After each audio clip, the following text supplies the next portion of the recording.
ప్రభునందు మాకు అత్యంత ప్రియులైన దేవుని ప్రజలందరికీ యేసుక్రీస్తు వారి శ్రేష్టమైన నామంలో శుభాలు తెలియజేస్తున్నాను.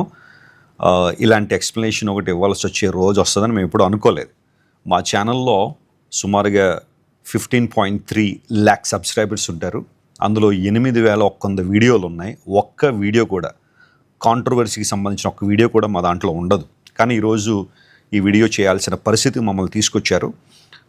రాజ్ బోడి అనే ఒక ఆయన బ్లెస్సీ వెస్లీ గారి మీద అతి తీవ్రమైన, క్రూరమైన, నిరాధారమైన ఆరోపణలు చేశాడు.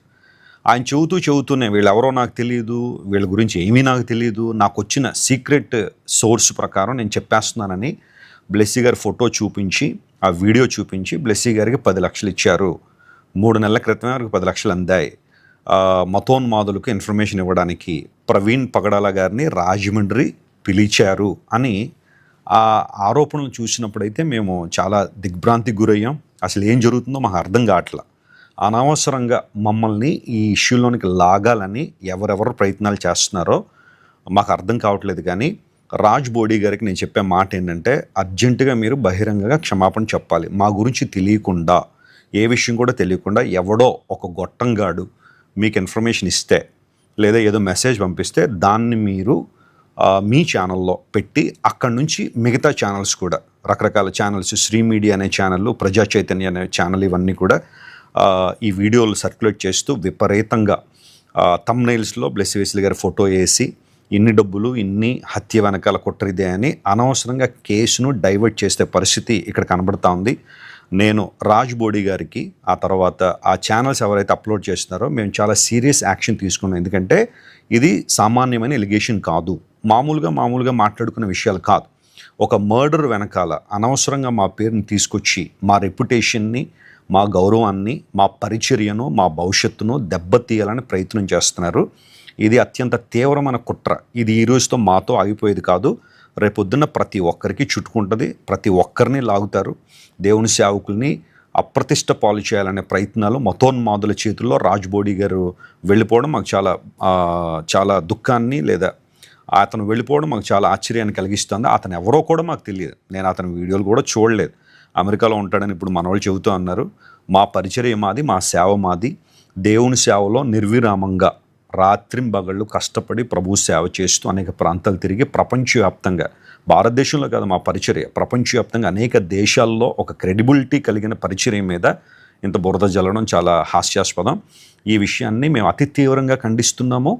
దీన్ని ఇక్కడతో వదిలిపెట్టే ప్రసక్తి అయితే లేదు. ఎందుకోసం అంటే చూస్తూ ఉంటే వెర్రోడి కేకలే గెలిచినట్టుగా కాల్చేసి గుడ్లు తల మీద వేసేస్తే కాలిపోవడం మేము సిద్ధంగా లేము. ఈ విషయంలో చాలా సీరియస్ యాక్షన్ తీసుకుంటాము, న్యాయబద్ధంగా పోరాడతాం. ఎవరైనా ఇలాంటి ఎలిగేషన్స్ ఇకపై చేస్తే ఏ ఒక్కరిని సహించము అని దేవుని సేవకుని మీకు తెలియజేస్తున్నాను. ఎందుకంటే ఇది వెరీ ఫస్ట్ టైం ఇలా స్పందించడం.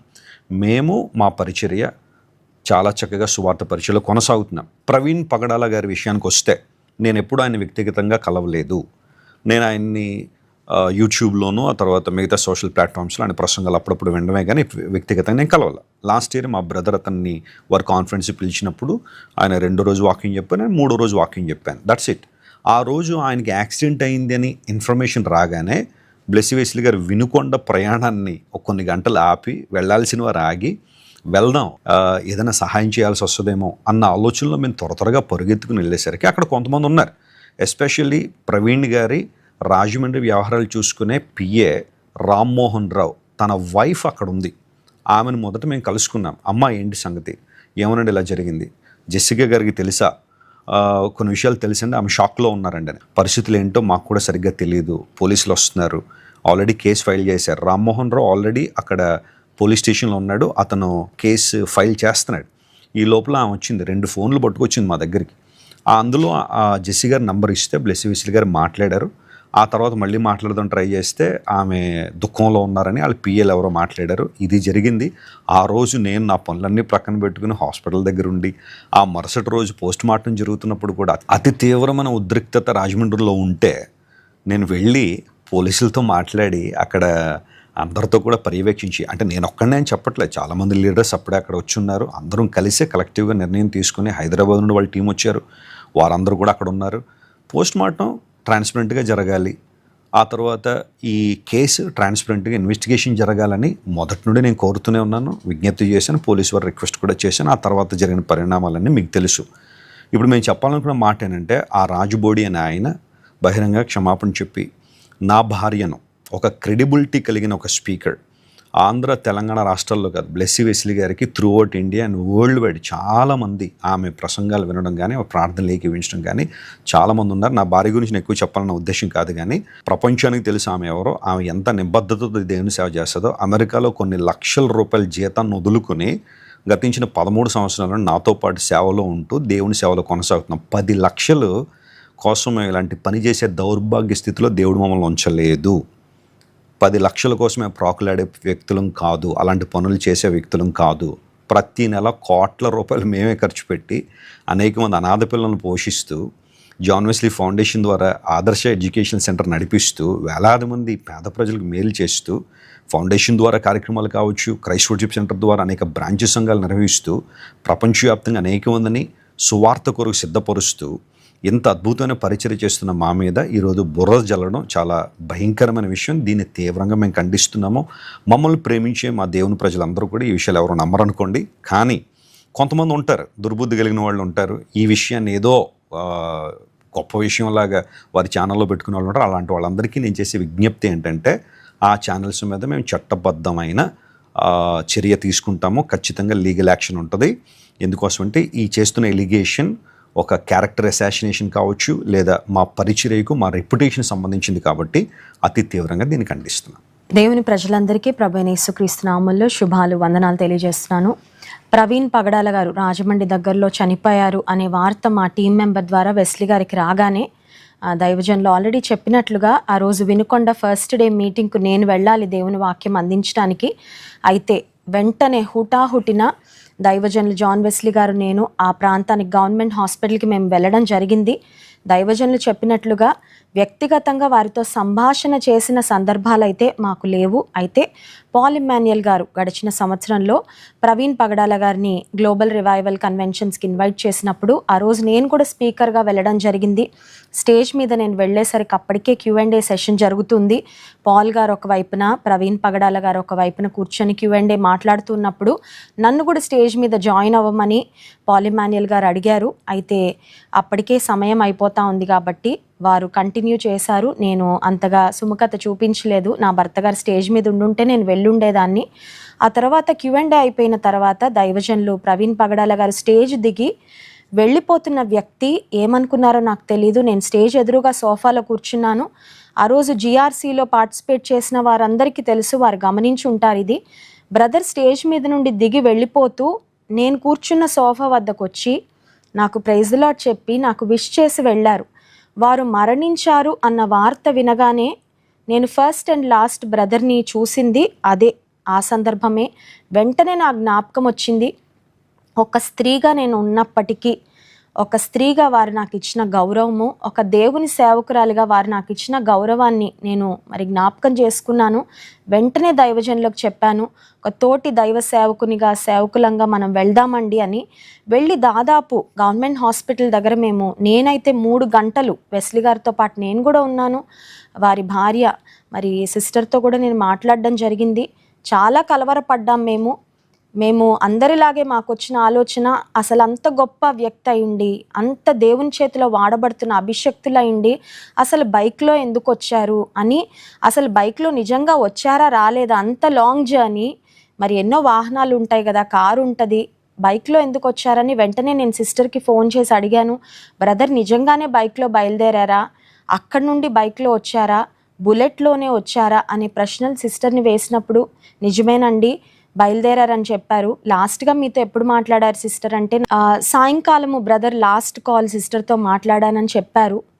ఒక తోటి స్త్రీగా బ్రదర్ చనిపోయారు అనే వార్త అప్పటికి సిస్టర్కు తెలుసో తెలీదో మరి నాకు తెలియదు, కానీ నేనైతే ఆ వార్తను తనకి చెప్పలేకపోయాను. అక్కడున్న రామ్మోహన్ గారి వైఫ్ని నేను అడిగాను, సిస్టర్కి తెలుసా అండి ఈ విషయం అని అడిగితే, ఇంకా సిస్టర్కి తెలుసో తెలీదో మాకు తెలియదండి, ప్రవీణ్ గారి 2 ఫోన్లు నా చేతిలో ఉన్నాయని సిస్టర్ చూపించడం జరిగింది. వాటి మీద ప్రవీణ్ బ్రదర్ సిస్టర్ వారి DP కూడా ఉంది. నేను వారి దగ్గర నుంచే నంబర్ తీసుకొని కాల్ చేయడం జరిగింది. ఆ తర్వాత ఆ రోజు నాకు వినుకొండలో మీటింగ్ ఉండడం వల్ల నేను 1 గంట ఆ టైంకి నేను ఇంటికి వచ్చి మీటింగ్కి బయలుదేరి వెళ్ళాను. వినుకొండ ప్రాంతం వెళ్ళాను కానీ మనసు నిండా కలవరము, బాధ, వేదన. ఒక గొప్ప దైవజనుని మరి తెలుగు క్రైస్తవ ప్రపంచం కోల్పోయిందని, వారితో వ్యక్తిగతంగా పరిచయం లేకపోయినా వారి కుటుంబ విషయంలో మరి ఆ బ్రదర్ యొక్క లాస్ మేము కూడా మరి పర్సనల్గా ఫీల్ అయ్యి ఎంతో వేదన పడ్డాం. బ్లెస్సీ వెస్లీ గారు, sorry for the interruption. Blessy Wesley గారి నిబద్ధత ఎంత గొప్పది అంటే, మేము ఆ రోజు ఆ డెడ్ బాడీ అక్కడ రాజమండ్రి హాస్పిటల్ మార్చురీ దగ్గర ఉన్నప్పుడు, ఆ వ్యాన్లో ఉన్నప్పుడు నేను వెళ్ళి చూశాను కానీ వారు చూడలేకపోయారు. ఆ గాయం, ముఖం మీద ఉన్న ఆ గాయాన్ని చూసి నేను చూడలేనండి అని దూరంగా ఉన్నారు. ఆ తర్వాత చాలామంది దేవుని సేవకులు అక్కడ ఉన్నారు. నేను అక్కడ ఏదో చిన్న బల్ల ఉంటే దాని మీద కూర్చుని, నాన్న నువ్వు కూడా కూర్చో అంటే నేను కూర్చోనండి అని 3 గంటలు నిలబడి ఉన్నారు. అంటే ఒక దైవ సేవకుని యొక్క పరిస్థితి ఇలా ఉన్నప్పుడు, సరే నేను కూర్చోనండి, మీరు కూర్చొని పర్వాలేదు, నేను నిలబడే ఉంటాను. 3 గంటలు ఆమె అక్కడ నిలబడి అంత గౌరవాన్ని, అంత ప్రేమను సేవకుల కుటుంబం పట్ల చూపిస్తే, ఈ రోజున ఇలాంటి భయంకరమైన, నిరాధారమైన, క్రూరమైన, ఒక మాట చెప్పాలంటే వెరీ క్రూయల్ అలిగేషన్స్ ఇవన్నీ కూడా. అంటే ఇంకా మాట్లాడుకోవడానికి ఏమీ లేక ఇప్పుడు ఈ విషయం మీద మమ్మల్ని లాగి మళ్ళా దీన్ని యూట్యూబ్లో సెన్సేషన్ చేయాలనే ఆలోచన ఎవరికుందో, దుష్టబుద్ధి, ప్రపంచం చాలా దరిద్రంగా చెడిపోయిందనే మాట మాకు తెలుసు. కానీ మరీ ఇంత దరిద్రంగా, మరీ ఇంత నిస్సిగ్గుగా వ్యవహరించే పరిస్థితులు. ఎవడో ఏదో అన్నాడని ఆ రాజుబోడి అన్న వాడు వీడియో చేసేసి ఫోటోలు చూపించి, ఫేక్ పాస్టర్ నీకు ఏం తెలుసు మా గురించి, నువ్వు ఎప్పుడైనా ఎంక్వైరీ చేసావా, నువ్వు అమెరికాలో ఉన్నప్పుడు అడుగు ఏ స్టేట్లో అన్నా. అమెరికాలో 50 స్టేట్లు ఉంటాయి, మేము తిరగని స్టేట్ లేదు. ఇప్పటికి 40 సార్లు అమెరికా వచ్చాను నేను. ఏ స్టేట్లో అని అడుగు. వెస్లీ గారు కానీ బ్లెస్సీ వెస్లీ వారి క్రెడిబిలిటీ ఏంటి, వాళ్ళ పరిచయం ఏంటి ముందు అడగాలి కదా. నువ్వు ఎవడో ఏదో చెప్పాడని చెప్పి, నువ్వు ఒక ఐప్యాడ్ ఉందని చెప్పి, ఒక ఫోన్ ఉందని చెప్పి, ఒక ఛానల్ ఉందని చెప్పి నువ్వు చెప్పేసి బురదేసి వెళ్ళిపోతే నువ్వు తీసేసావు, నువ్వు డిలీట్ చేసేసి ఉండొచ్చు ఆ వీడియో. కానీ మిగతా వాళ్ళందరూ ఇప్పుడు దాన్ని పట్టుకుని మా రెప్యుటేషన్ దెబ్బతీయాలని ప్రయత్నం చేస్తాను. నేను చెబుతున్నా, ఏ ఒక్కరు, God is on our side, దేవుడు మా పక్షాన ఉన్నాడు. మా రెప్యుటేషన్ కానీ మా ఫ్యూచర్ని కానీ దెబ్బతీయాలని ప్రయత్నం చేసి ఏ ఒక్కరైనా సరే అతి తీవ్రమైన పరిణామాలు దేవుని దగ్గర వారు ఎదుర్కొంటారు, అందులో సందేహం ఏమీ లేదు. కానీ మేము అంత బాధపడిపోయి కృంగిపోయే పరిస్థితి అయితే లేదు. కానీ ఎక్స్ప్లెనేషన్ ఇవ్వాలి కాబట్టి, ఎందుకంటే సీరియస్ ఎలిగేషన్ మా మీద చేశారు కాబట్టి, అంటే బ్లెస్సీ వెస్లీ గారి మీద చేశారు కాబట్టి 10 లక్షలు తీసుకుని ఇలా చేశామని. బ్లెస్సీ వెస్లీ గారు జాబ్ ఆపేసేసరికి ఆమెకు 5 లక్షల శాలరీ అమెరికాలో. 5 లక్షలు ఎప్పుడు 2012లో. ఇప్పుడు ఆమె అదే కంపెనీలో కొనసాగుంటే నెలకి కొన్ని లక్షల రూపాయలు బియాండ్ ఇమాజినేషన్ సంపాదించేది ఆమె. మేమేదో డబ్బులు లేకో పొట్టగుడ్డు కోసం సేవకు వచ్చిన వాళ్ళం కాదు. అర్థమైందా? ఈ విషయాన్ని గుర్తుపెట్టుకోండి. ఒక చిన్న ఎక్స్ప్లెనేషన్ మీకు ఇవ్వాలని ముందుకు వచ్చాను. ఆ మార్చరీ రూమ్ దగ్గర సేవకులు చాలామంది వచ్చారు, స్త్రీలు చాలా తక్కువ మంది ఉన్నారు. ఆ రోజు నాకు శరీరంలో అనారోగ్యంగా ఉంది, మీటింగ్కు వెళ్ళాలి, నాకు 3 ఆడపిల్లలు ఉన్నారు. కానీ ఒక స్త్రీగా నేను లైఫ్లో వెరీ ఫస్ట్ టైం నేను మార్చరీకి వెళ్ళడము, మార్చరీ దగ్గర అంతసేపు ఉండడము, కానీ కేవలం దైవజనుని మీద ఉన్న అభిమానము, గౌరవము, తోటి దైవ సేవకులుగా ఒకరికొకరము మనం నిలబడాలి అనే ఉద్దేశంతోనే ఆ రోజు నేను వెళ్ళి అక్కడ ఉండడం జరిగింది. అయితే మరి ప్రవీణ్ పగడాల గారికి కూడా 2 కుమార్తెలు. జెసికా గారి యొక్క బాధ, వేదన ఏంటో నేను ఇప్పటికీ I feel very sad for Jessica గారు అండ్ ఫర్ హర్ డాటర్స్. ఎందుకంటే ఒక దైవ సేవకుని భార్యగా ఆమె ఎంత వేదన పొందుతున్నారో మేము ఊహించగలం. వారి ఆదరణ కొరకు, ఆ పరిచర్య యొక్క కొనసాగింపు కొరకు ప్రార్థన చేస్తూనే ఉన్నాం. అయితే ఒక స్త్రీగా, ఒక దేవుని సేవకురాలిగా, ఫేక్ సేవకులు ఉండొచ్చేమో కానీ ఎంత యథార్థంగా, ఎంత నమ్మకంగా, ఎంతమందికి ఆశీర్వాదకరంగా ఉన్నామో ఎవరిని అడిగినా మీకు చెప్తారు. సో నా విషయంలో ఇంత భయంకరమైన మాటలు, ఇంత భయంకరమైన ఫాల్స్ ఎలిగేషన్స్ చేసిన వారికి దేవుడు నిశ్చయంగా బుద్ధి చెప్తారు అని మేము నమ్ముతున్నాం. యుద్ధం యెహోవాదే, the battle belongs to God. దేవుని సేవకులకు వ్యతిరేకంగా నిలబడేవారు ఉంటారు, కానీ వారు నిలువ నేరరు. వారిని దేవుడే ఓడిస్తాడు ఖచ్చితంగా. ఆయన సేవకులను ఆయన గణపరిచే దేవుడు, నిజానిజాలేంటో రుజువు చేసే దేవుడు. కనుక దేవుడు మా పక్షంగా ఉన్నాడు అని మేము పరిపూర్ణంగా విశ్వసిస్తున్నాము. మా శత్రువులతో మా పక్షంగా దేవుడు పోరాడతారు అని మేము నమ్ముతున్నాము. ఆ రాజ్ బోడా అనే వ్యక్తి వెనకాల ఖచ్చితంగా క్రీస్తు విరోధులు ఉన్నారని, అసూయపరులు ఉన్నారని, దేవుని సేవకుల శత్రువులు ఉన్నారని ఖచ్చితంగా దీన్ని బట్టి మేము చెప్పగలుగుతున్నాము. కనుక వారు కూడా వారు చేసిన ఆ పనికి, ఆ అసత్యమైన పనికి, అసత్యమైన ఆరోపణలకు ఖచ్చితంగా వారు క్షమాపణ చెప్పాలి అని కూడా డిమాండ్ చేస్తున్నాను. డెఫినెట్గా ఈ విషయంలో మేము చట్టపరమైన చర్యలు తీసుకుంటాము. ఎందుకంటే ఇది చాలా ఫాల్స్ ఎలిగేషన్. దీన్ని మేము అలా వదిలేస్తే ఇంక రేపు పొద్దున్న ఇంకొకటి ఎవడు పడితే ఇష్టానుసారంగా మాట్లాడేస్తాడు. ఖచ్చితంగా అమెరికాలోనైనా నేను కేసు ఫైల్ చేస్తాను డెఫినెట్గా. ఎందుకంటే అమెరికాలో మాకు చాలా పెద్ద సర్కిల్ ఉంది. దేవుని కృపను బట్టి అనేక రాష్ట్రాల్లో మమ్మల్ని ప్రేమించే దేవుని బిడ్డలు ఉన్నారు.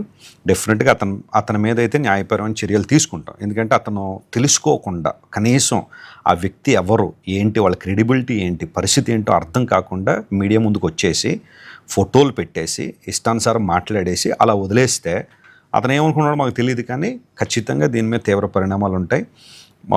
ఈ విషయాన్ని ప్రతి ఒక్కరు గుర్తుపెట్టుకోండి. దేవుని ప్రజలందరూ మా కోసం, మా కుటుంబం కోసం, పరిచర్య కోసం ప్రార్థించండి. 0.01% కూడా మేము కృంగిపోవట్లేదు, లేదా అధైర్యపడలేదు, భయపడలేదు. అన్ని విషయాలు దేవునికి తెలుసు. మేము ఎంతగా ఆ కుటుంబాన్ని ప్రేమించామో, పగడాల గారి కుటుంబాన్ని ఎంత ప్రేమించామో, ఆ కష్ట పరిస్థితిలో నిలబడాలని చెప్పి మా స్కెడ్యూల్స్ని కొంచెం అడ్జస్ట్ చేసుకుని ఏ విధంగా సహకరించామో అందరికీ తెలుసు. వారి గురించి ఎలా స్పందించామో అందరికీ తెలుసు. ఈ విషయాన్ని ప్రతి ఒక్కరు గుర్తుపెట్టుకోండి. This is our response. దీన్ని ఇంకా ఎక్కువ పొడిగించాలనో, లేకపోతే ఇంకా వేరే లెవెల్ తీసుకెళ్ళి దీన్ని అనవసరంగా వేరే ప్రయోజనాల కోసం వాడుకోవాలని మాకు లేదు. ప్రవీణ్ పగడాల గారి డెత్ని చాలామంది తమ స్వప్రయోజనాల కోసం వినియోగించుకున్నారనేది వాస్తవం. మేము అలాంటి వాళ్ళం కాదు. మాకు ఆ అవసరం కూడా లేదు. 10 లక్షలు ఆఫ్టర్ ఆల్ టు అస్. దేవుడు మమ్మల్ని ఆశీర్వించిన విధానం చాలా గొప్పది. కోట్లాది రూపాయలు ప్రతి నెల అనేక మంది పేద పిల్లలు పంచిపెట్టే మేము 10 లక్షల కోసం ఇంత తీవ్రమైన పరిస్థితులకి మేము దిగజారినంత దౌర్భాగ్యం అయితే కాదు. ఈ విషయాన్ని ప్రతి ఒక్కరు గుర్తుపెట్టుకొని దేవుని ప్రజలు మా కోసం, పరిచర్య కోసం ప్రార్థించేయండి. Ministry will go on and God will bless you all. దేవుడు మిమ్మల్ని అందరినీ దీవించును గాక. ఆమేన్.